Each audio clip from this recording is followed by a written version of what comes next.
When you've got all your lights automated, your sockets turning off at night, and your heating system only warming those rooms that people are actually in, then what else is there to do in Home Assistant? Well, in this video, I'm sharing just some of the things that I've been working on recently that I think make great weekend projects to add to your Home Assistant smart home. So let's check them out.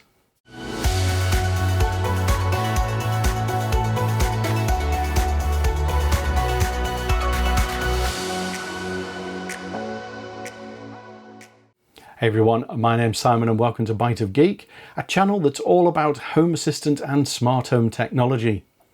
So in this video, I'm going to go through just some of the things I've been setting up in Home Assistant over the recent months that I think make great little weekend projects to have a go at. Each of these have different skill levels, and with some of them you may be able to adapt them to use for something else. But for the most part, what they demonstrate is that Home Assistant can do far more than just automating your lights, sockets and heating systems. If you want to set up something similar to what I'm going to show you here, then you'll need to have the Home Assistant Community Store installed, also known as Hacks. And I've got a link in the description of this video if you want to know how to do that.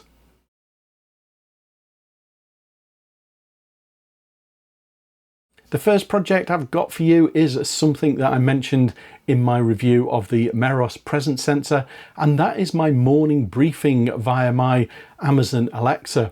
This routine is quite straightforward, however you can make this as complex or as simple as you want. It gets me the current weather conditions and the forecast for the day, all my events from my calendar for the day, and then the current news headlines for the day so far. These are all combined into a single message, and then they're read out to me via my smart speaker when I sit down at my desk. Good morning. Currently it's 15.21 degrees outside, but it feels more like 11.32 degrees. The weather in general is partly cloudy and there is a chance that it might rain.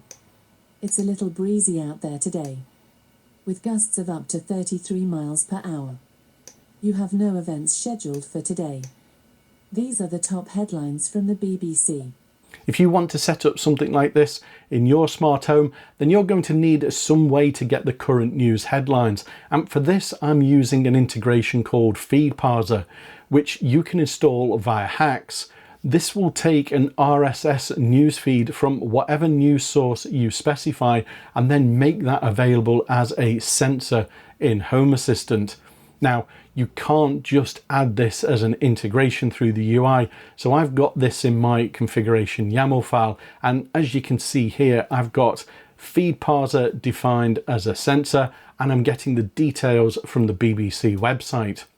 I'm taking the top 5 headlines, and if I was to run this script throughout the day, then it'll refresh that list every 3 hours. The data I receive back will be the headline title and a brief description of the news story.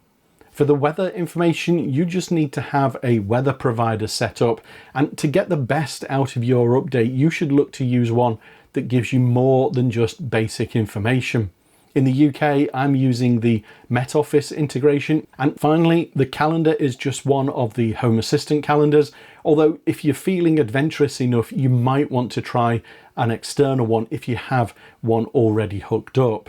The YAML is all defined in a single script, which you can see here, and most of this is the different wording according to the weather conditions. So if you don't want it quite so wordy, then you can just cut out stuff or add other conditions in as you need them. At the top, we've got our calendar that we want to get events from, along with the number of hours we're interested in. Under that, we then have the media player that this is going to be announced on, and then we've got the message that's going to be played. Under this, as you can see, we're building up the current weather details, and the text announced is dynamic according to the conditions. So it'll only say that there is rain if it's actually raining or if there's a chance of rain. Likewise for the wind, it gives you a different announcement according to the wind gust speed. Obviously, you can adjust those according to your liking, but they are set to what is defined for those types of speeds. Under that, we then grab any events from our calendar, and this will just take whatever is there for the time period that you've specified. You'll be told how many events you have, and then each one is read out. And if there's nothing listed for you, then you'll just be told that instead. Finally, we then go over the news headlines from the feed reader, and this just announces the headlines that have been grabbed according to what you have defined for the sensor. In my case, I get up to 5 headlines and some brief details for each story to go with each one. Now, for those of you who are using AI in Home Assistant, you could have this all built up and then pass it over to your AI agent to have it then fed back and read out to you in a style of your liking. In my situation, this script is run when I'm first detected at my desk in the morning, but you could set this up on a schedule instead and have it repeat throughout the day as required.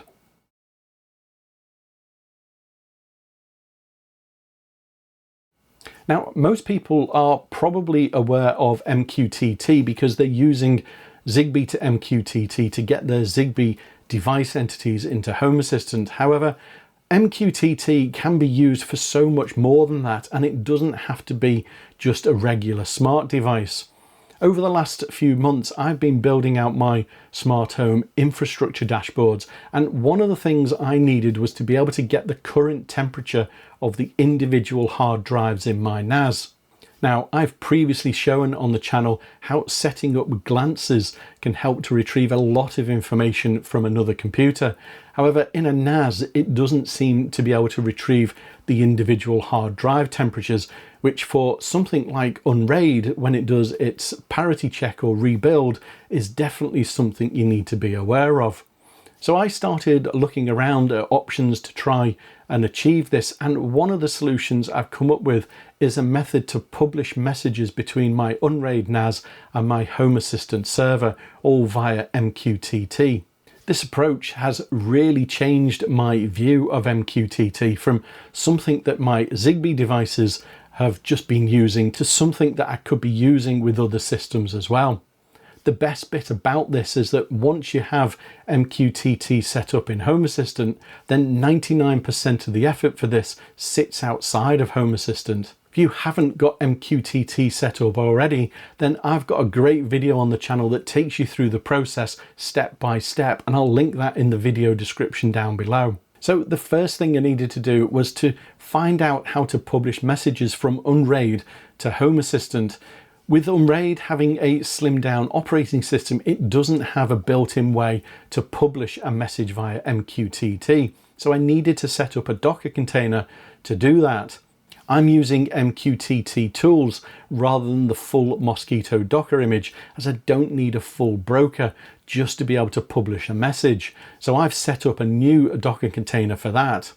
I've then created a small script that's using smartctl to retrieve the information that I need. So first we have my MQTT server details. So this is the broker running on Home Assistant. And then basically we're cycling through all the drives in the machine, ignoring any that might have powered down due to inactivity. We then build up our message to publish via MQTT. So we have our disk ID, which we're using the serial number of the drive for. And then we've got our temperature details, and I'm just specifying Celsius here, but obviously you can change that to Fahrenheit. And then we give it a unique ID. As you can see, there are 2 messages here, and both are required, as one is the discovery and the other is the actual temperature details. This script is then run on a schedule every 15 minutes, and you could shorten this, but you just need to be mindful of how much data you're pushing into the Home Assistant database if you do that. Once that's up and running, then in Home Assistant, as you can see, we then have these entities which are automatically created for us, one for each drive that we've got in the NAS, and each drive now has its temperature information being recorded, which back into my dashboard, I've now got this coming through on a nice little graph. In addition to this, I've now got a notification set up on my mobile that will tell me which drive specifically is getting hot, rather than just a generic message that I've had previously. Whilst this is a very specific use case and some of you may find it useful, I just wanted to show you what you could do with MQTT outside of your immediate smart home devices.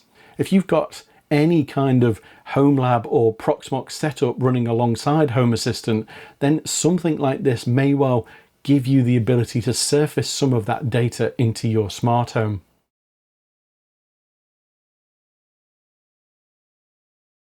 If you enjoy this kind of smart home content, then why not hit the like button and subscribe to the channel so that you don't miss my next video. But moving on, and the next project you might want to tackle at the weekend is tidying up the mess in your Home Assistant system.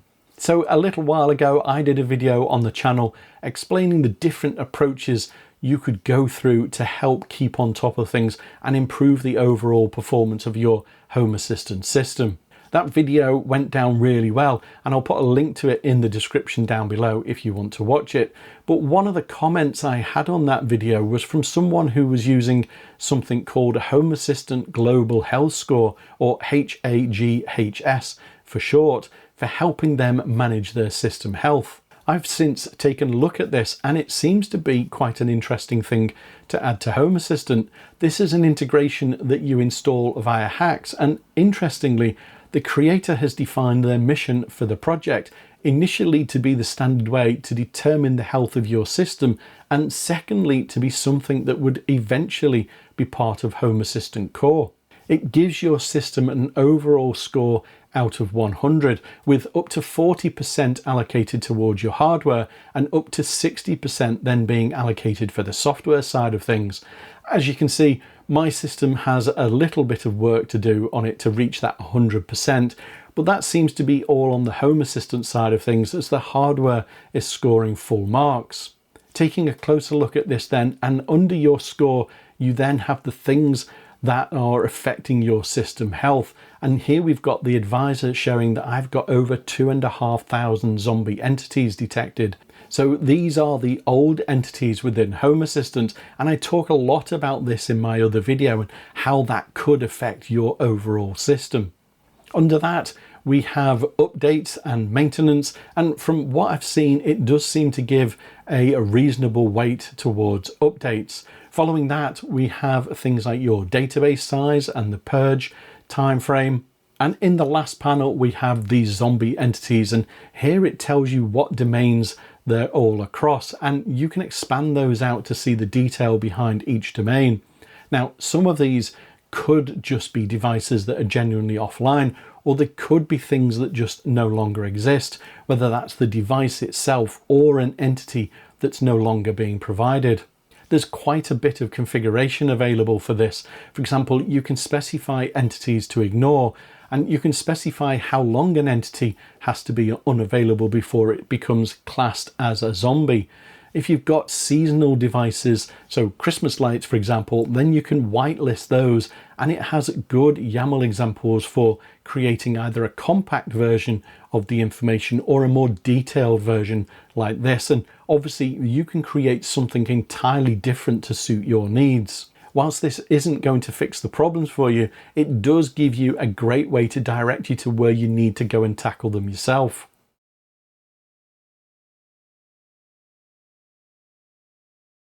Finally, I've got something for those of you who maybe have stocks or shares, and like me, you want to be able to track those in Home Assistant.